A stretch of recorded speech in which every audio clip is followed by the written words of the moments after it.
The first slap cracked across the ballroom before the orchestra finished its final note. 200 guests turned as billionaire Marcus Cole's fiancée, Vanessa Hart, struck black Maid Tiana Brooks across the face.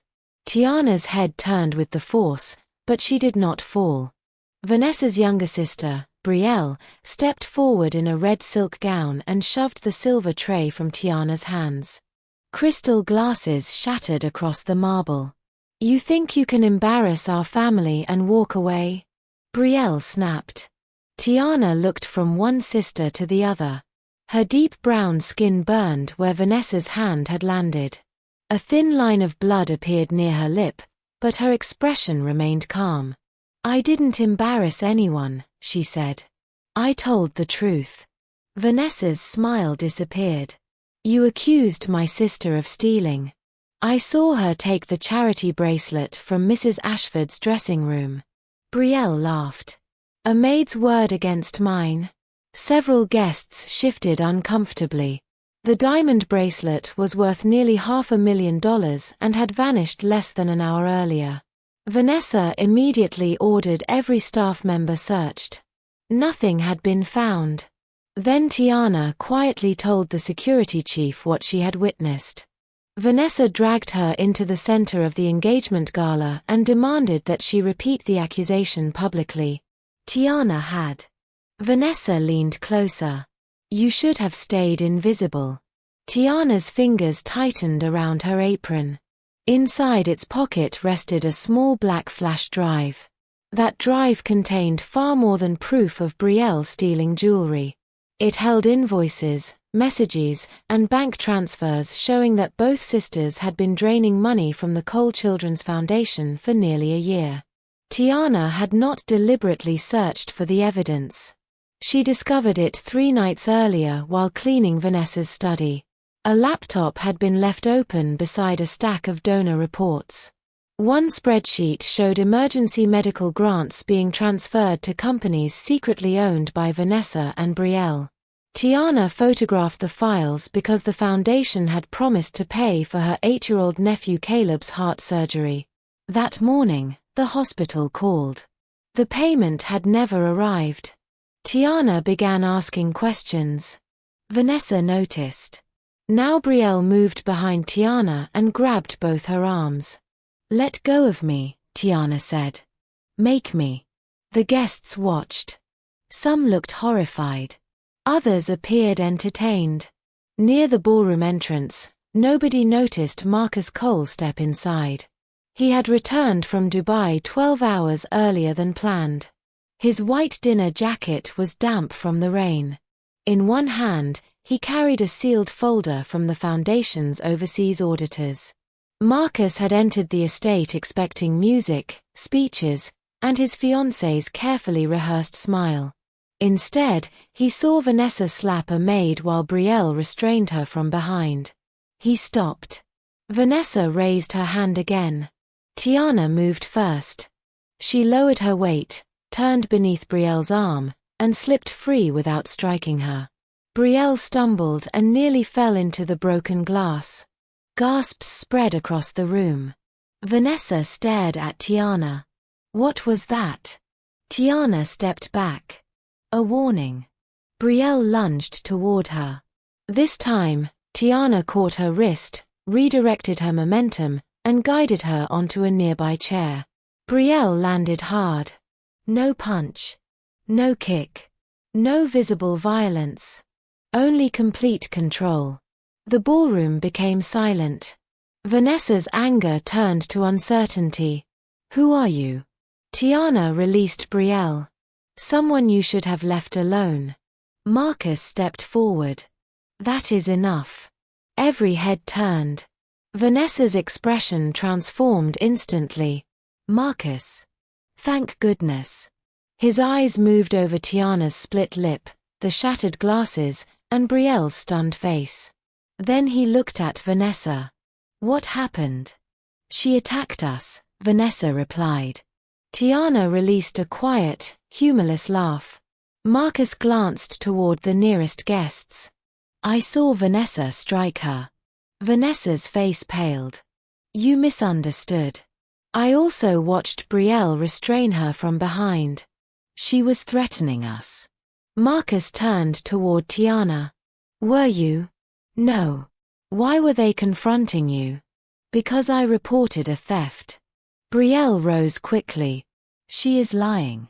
Search her room, Vanessa said. You'll find the bracelet. Tiana's stomach tightened. Vanessa sounded too confident. Marcus noticed it too. He faced the security chief. Search every bedroom. Hers, Vanessa's, Brielle's, and mine.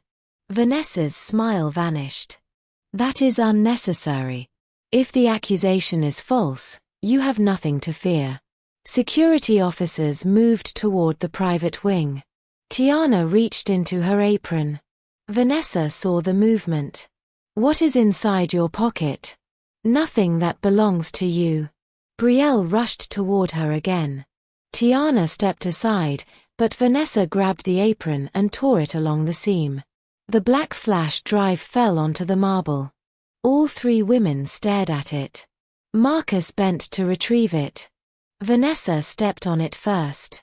The plastic cracked beneath her heel. Tiana's heart dropped. Vanessa smiled. Cheap rubbish. Marcus studied the broken pieces. Then he opened the sealed auditor's folder he had brought from Dubai. Inside was a photograph of the same flash drive. Beneath it was a note from the foundation's chief accountant. If Tiana Brooks is harmed, assume Vanessa Hart knows the truth. The ballroom froze. Marcus slowly raised his eyes. Vanessa stepped backward.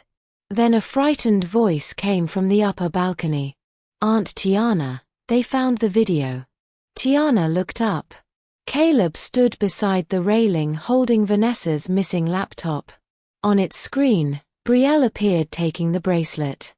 But behind her, reflected clearly in the dressing room mirror, Vanessa was opening a secret safe filled with cash, false passports, and foundation documents bearing Marcus's forged signature.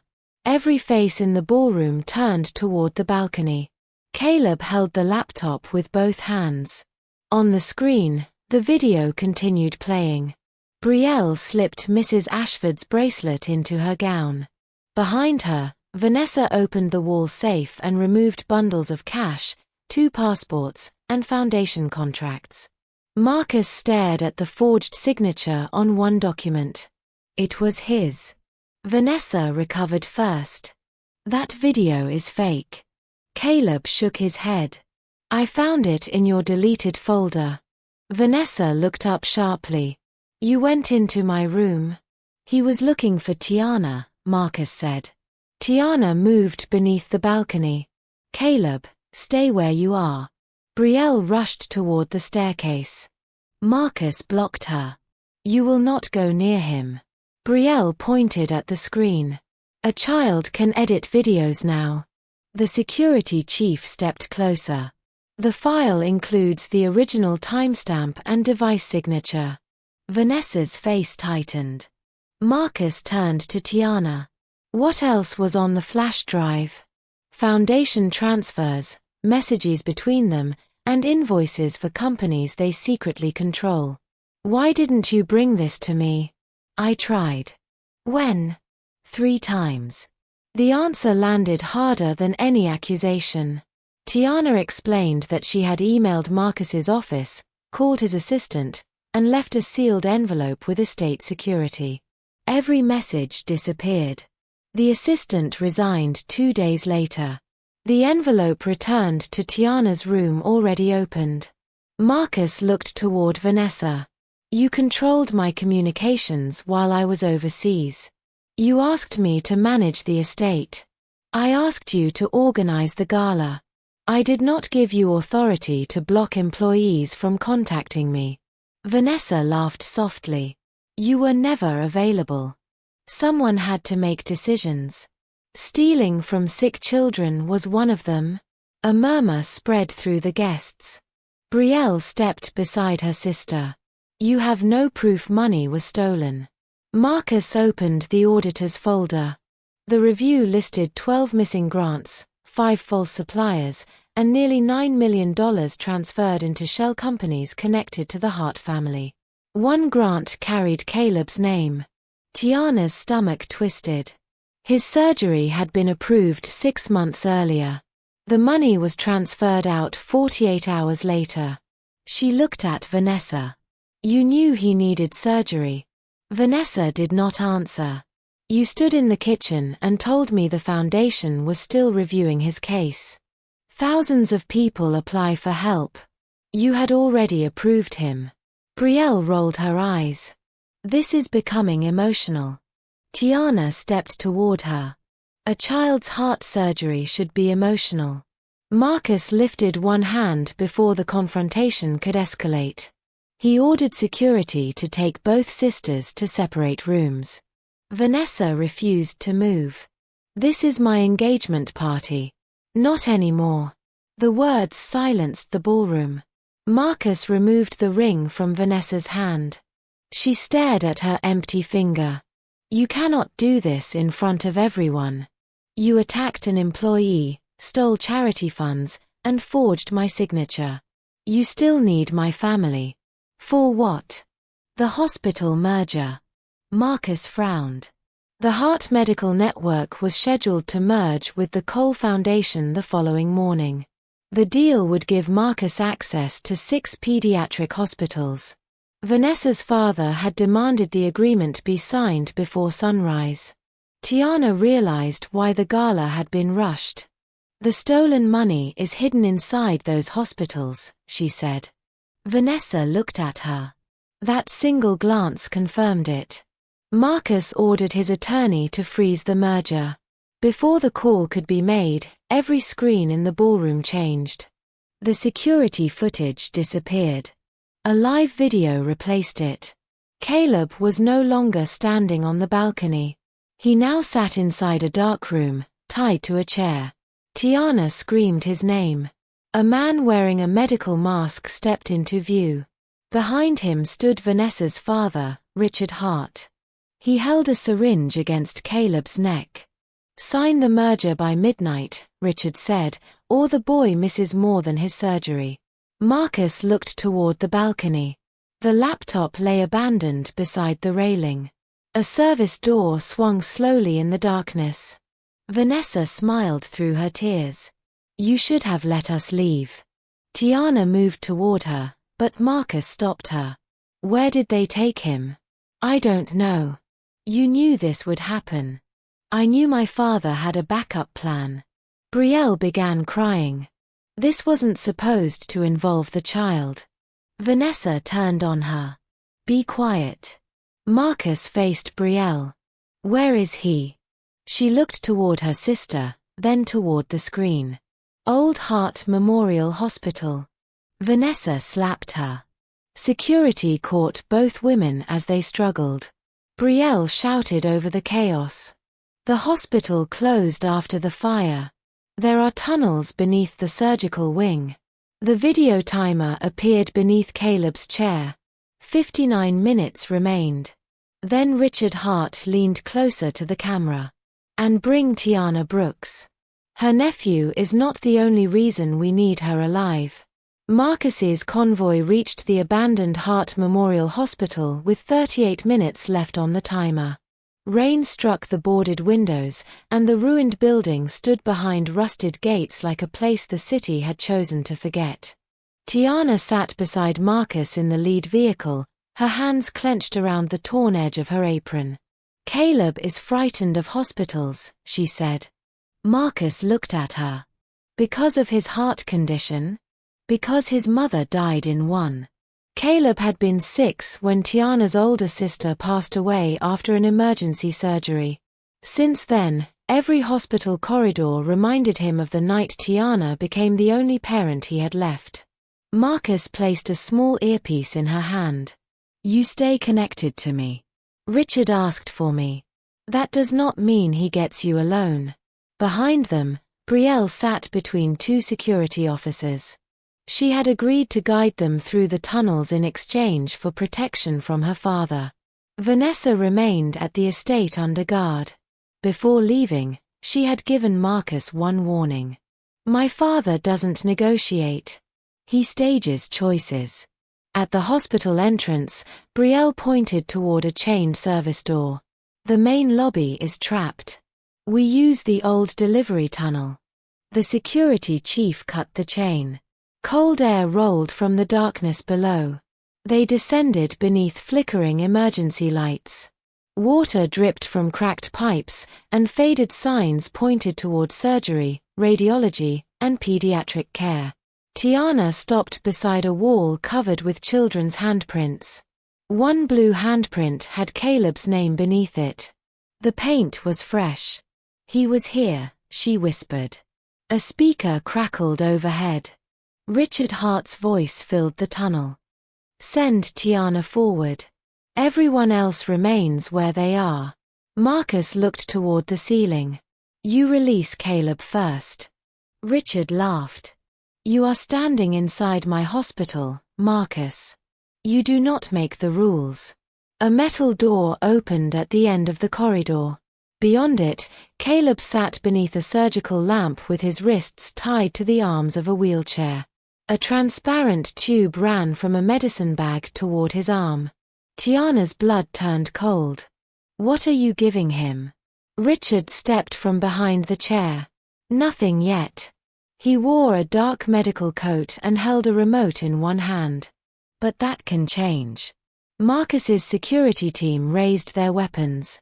Richard lifted the remote. If anyone fires, the pump activates. Tiana moved forward. Marcus caught her arm. He wants you close for a reason. Caleb looked at her through tears. Aunt Tiana, don't come. She forced her voice to remain calm. For slow breaths, baby. He tried to copy her. Richard smiled. How touching. What do you want from me? Tiana asked. Your blood. Silence settled across the corridor. Brielle stared at her father. What are you talking about? Richard pointed toward Tiana. Her sister was not merely another patient. She worked in this hospital's financial department before the fire. Tiana's chest tightened. My sister was a receptionist. That is what she told you. Richard explained that Tiana's sister, Tiana Brooks, had discovered the first false supplier accounts nearly 9 years earlier. She copied the transaction records and hid them before confronting him. The fire began the same night, Marcus said. Richard's expression did not change. Unfortunately. Tiana stepped closer. You killed her. I gave her a chance to cooperate. Caleb began crying harder. My mother died because of you. Richard looked at him without sympathy. She made a poor decision. Tiana lunged forward, but Marcus restrained her. Richard raised the remote. One emotional mistake, and the medication enters his bloodstream. What does my blood have to do with anything? Tiana demanded. Danielle protected the files using a biometric lock connected to her closest living relative. Tiana looked toward an old laboratory door behind Caleb. A scanner glowed beside it. She used my identity. Your fingerprints and a blood sample. Brielle whispered, the stolen foundation records are inside that lab. Richard nodded. Every payment, forged contract, and hospital account my daughters helped create. Marcus understood. You need Tiana to open it, then you plan to destroy everything.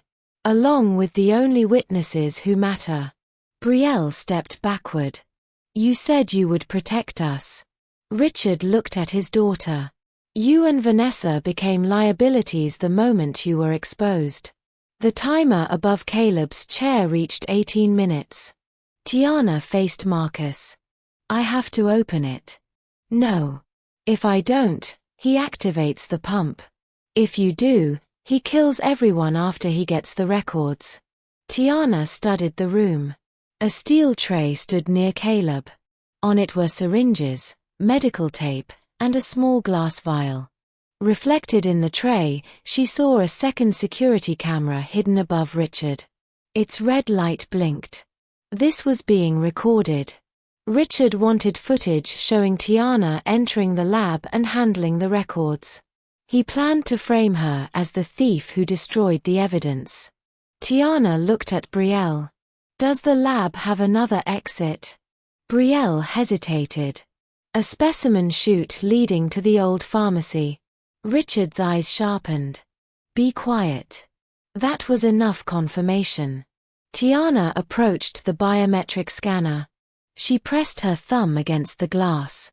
A needle emerged and took one drop of blood. The laboratory door unlocked. Richard pushed Caleb's wheelchair forward and ordered Tiana inside. Marcus remained at the threshold. You touch either of them, and there will be nowhere left for you to hide. Richard smiled. I have hidden behind your family's money for years. Inside the laboratory, rows of sealed cabinets lined the walls. Tiana found one carrying Danielle's initials. She opened it. Instead of financial records, a video monitor switched on. Danielle appeared on the screen. If Tiana is watching this, Richard Hart found the outer archive. Tiana covered her mouth. Her sister continued. The real evidence was never hidden in this hospital. It was placed inside the Cole Foundation's newest children's wing. Marcus froze. That wing was opening the following morning.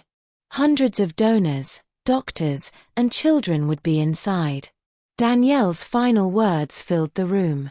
Richard wired this hospital as a distraction. His real target is the opening ceremony. Richard's face twisted with panic. Then Caleb's medicine pump activated by itself. And across Marcus's phone appeared another countdown. The children's wing would explode in 45 minutes. The pump began pushing clear liquid toward Caleb's arm. Tiana grabbed the tube and bent it sharply between her fingers. The machine alarmed, but the flow stopped. Richard reached for the remote. Marcus struck his wrist aside and drove him against the laboratory door. Security rushed in, forcing Richard to the floor while Brielle pulled the needle from Caleb's arm.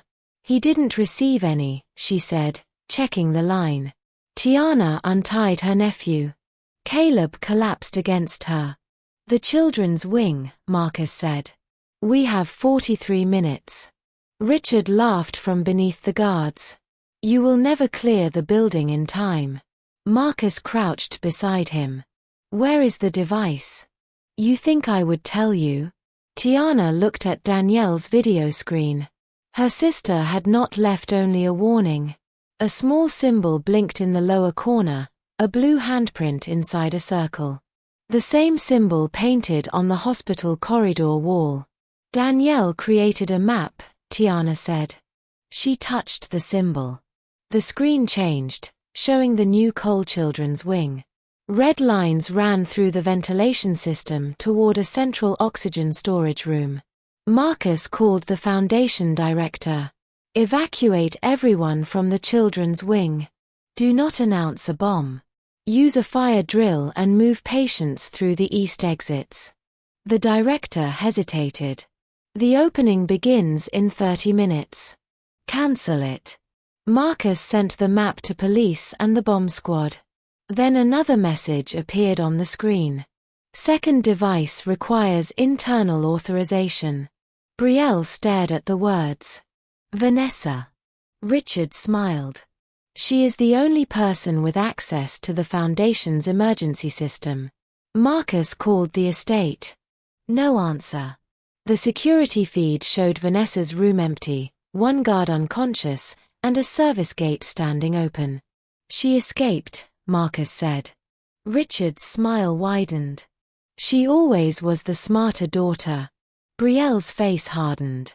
No. She was the one you chose. Tiana helped Caleb into an officer's arms.